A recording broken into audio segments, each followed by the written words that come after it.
Under Michael Carrick, they had to dig deep tonight, show some grit and keep a clean sheet, and that takes them up to fourth in the table. Now just 3 points behind Aston Villa, opened up a little gap, 3 points on Chelsea and Liverpool in this race for the Champions League places.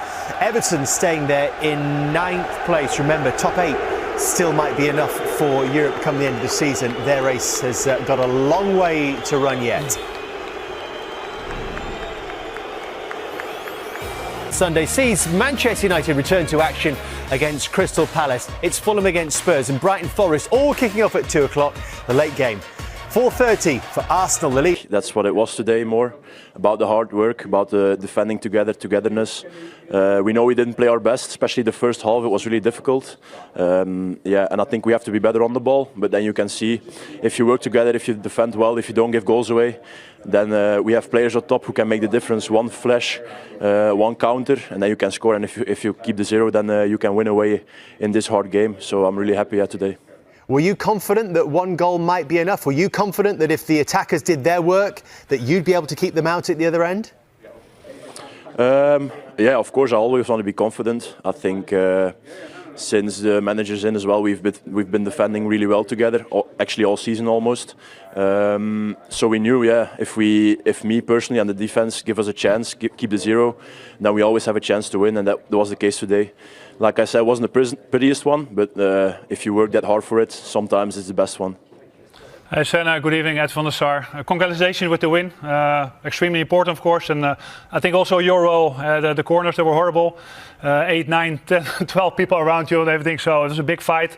But with your age, 23, first year in the Premier League, you're really dealing well, incredibly well with these circumstances, and a couple of good saves, good hands. The free kick in the first half, some shots in the second half, so compliments on your all-around game, man. Thank you. Yeah, we knew it was going to be difficult. They're a really physical team, especially their defense is really big. So we knew that the corners and the set pieces were going to be really difficult. It's a strength of mine, so I'm happy I could help the team again today. In the end, it was a bit over the top for me personally, because I couldn't even be inside. I couldn't even be inside the goal. I had to be behind the line to come out. So I think that's a bit too much, but it's also difficult sometimes for the referees to see it. So I'm just really happy today that we could win and that I was important in it. It's an increasing part of the game, isn't it? It's an increasing thing that goalkeepers are having to deal with, as you say there. You've got 10, 12 players around you. So what are you thinking about when that ball is coming in and the area is so congested? Yeah, like you said, it's getting more and more difficult. Sometimes it's also, you can't be too much thinking about the players around you, because then you don't think about the ball. But it's also my defenders and my teammates who help me. They push around the attackers of them, so they create space for me a little bit. So I have the opportunity to come out on those crosses and punch it away. But it's getting more and more difficult. For example, in the past you only had maybe 2 players around you, and whatever you could push them a little bit, so you had some space to come out. But this is you don't have a run up. Yeah. You just stand there on the line. You have 6, 8, 12 people in front of you. So, and think you had some great punches to clear it, and 2 catches. So.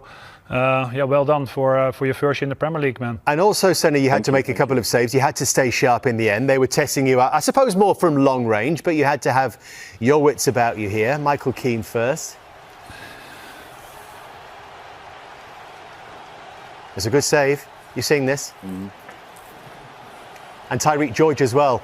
That one came with real power. And how important was it that you actually kept hold of it there, which you seem to do a lot?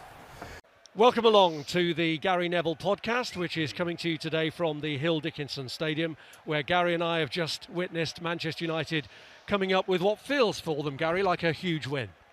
Huge win, and I don't know whether you were at that game with me pre-Christmas, Rob, where Ruben Amorim's the manager of Manchester United playing against 10-man Everton, and Everton go and win 1-0, and it feels like a complete and utter turnaround from that moment. Despair that night, you're thinking, where are Manchester United going? I remember being incredibly frustrated on commentary. I mean, Manchester United haven't played well tonight at all in the game. In fact, they were really poor in the quality. Maybe Everton's sort of what will be compact defensive shape, maybe having 10 days, 2 weeks off, just lost a little bit of rhythm.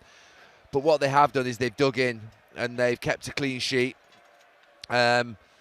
which is a good thing. Good thing for Lenny Yoro, I think, coming in, because I think Martinez, before the game, when you heard that Martinez wasn't playing, you thought that could be a problem. Obviously, United's back four has been quite solid in the last couple of weeks.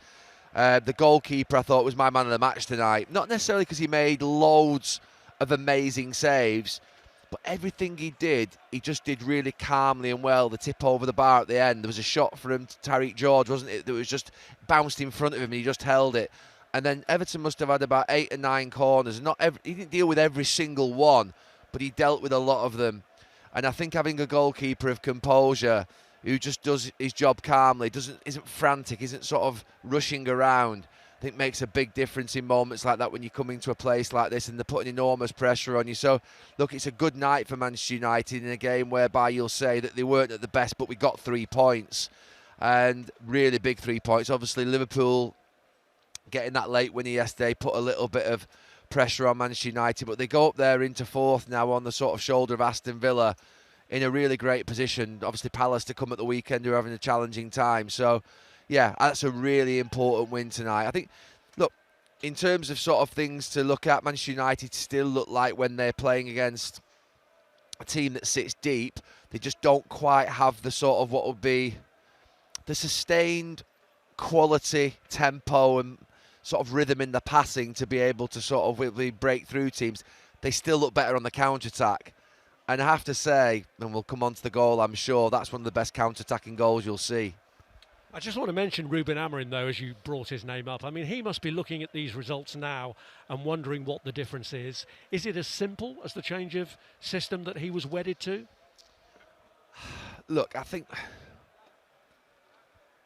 obviously he got a number of things wrong when you look at what's happening now. I mean, not changing this. He did change the system a little bit in a couple of games, and it looked like that could be a way forward, but then against Wolves he went back the way. And that felt to me like the sort of terminal blow for Ruben Amorim. And then you look at sort of what happened with Kobbie Mainoo, and you look at Kobbie Mainoo out there playing alongside Casemiro, and they look like a very competent pair. And Kobbie Mainoo looks like a football player. I mean, he looks like he can play the position really well. He looks like he can handle the ball, which he can. And he looks like he's back to his best. And I think that that's something that obviously stands out.